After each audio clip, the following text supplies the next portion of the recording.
Reporters sans frontières, RSF, dénonce la détention du journaliste Noël Conan le 13 juillet 2022 à Abidjan sous ordre du commissaire de police de Daoukro et appelle les autorités à respecter les sources d'information.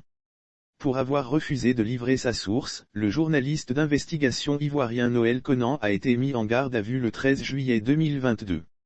Une procédure que décrit l'ONG Reporters sans frontières, RSF. RSF dénonce ces méthodes et rappelle que la protection des sources est un important pilier de la liberté de la presse. La procédure contre Noël Conan a été biaisée dès le départ, puisque le journaliste a été gardé à vue alors que la loi l'interdit pour les délits de presse, a déclaré Sadibou Maroun, directeur du bureau Afrique de l'Ouest de RSF. Les irrégularités qui ont entaché cette procédure ne sont pas de nature à rassurer les journalistes qui tentent de mener des enquêtes et de protéger leurs sources, indique une note de l'organisation. Retour sur les faits pour rappel, le journaliste d'investigation freelance Noël Conan, qui a débuté au journal L'Éléphant déchaîné et qui a participé à plusieurs enquêtes, dont celle des FinCEN des documents ayant fuité du Financial Crime Enforcement Network, FinCEN, et qui ont fait l'objet d'une enquête du Consortium international des journalistes d'investigation, ICIJ, ou encore celle des Pandora Papers et des West Africa Leaks a comparu libre le 18 juillet à Abidjan. Au cours de la procédure contre lui pour des faits de diffamation, il a refusé de révéler ses sources, et a été gardé à vue pendant un jour. Ils sont restés pendant 2 heures à insister pour que je leur révèle mes sources.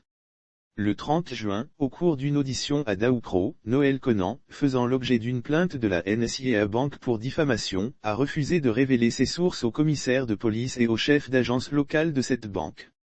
Il a expliqué à RSF qu'il avait insisté pendant 2 heures pour connaître ses sources. Le commissaire de police de Daoukro et le chef d'agence m'ont demandé de leur révéler mes sources d'information et leur intention. Ce que j'ai refusé. Ils sont restés pendant 2 heures à insister pour que je leur révèle mes sources. C'est par la suite qu'ils m'ont obligé à partir avec eux au commissariat pour que j'y sois auditionné sans aucune assistance juridique, a-t-il déclaré. Lire aussi détention du journaliste Noël Conan, Soriba Koné, journaliste d'investigation dénonce une violation du droit après une deuxième audition à Abidjan le 13 juillet, Noël Conan, refusant toujours de révéler ses sources, a été gardé à vue jusqu'au lendemain. En Côte d'Ivoire, la loi sur la presse dispose en son article 89 que la garde à vue, la détention préventive et la peine d'emprisonnement sont exclus pour les infractions commises par voie de presse ou par tout autre moyen de publication, sous réserve de toute autre disposition légale applicable. RSF considère que Noël Conan n'aurait jamais dû être gardé à vue. En procès le 18 juillet, il a été condamné à payer une amende de plus de 4 500 €, 3 millions de francs CFA, pour diffamation. Il a interjeté appel. La Côte d'Ivoire occupe la 37e place sur 180 pays dans le classement mondial de la liberté de la presse établi en 2022 par RSF.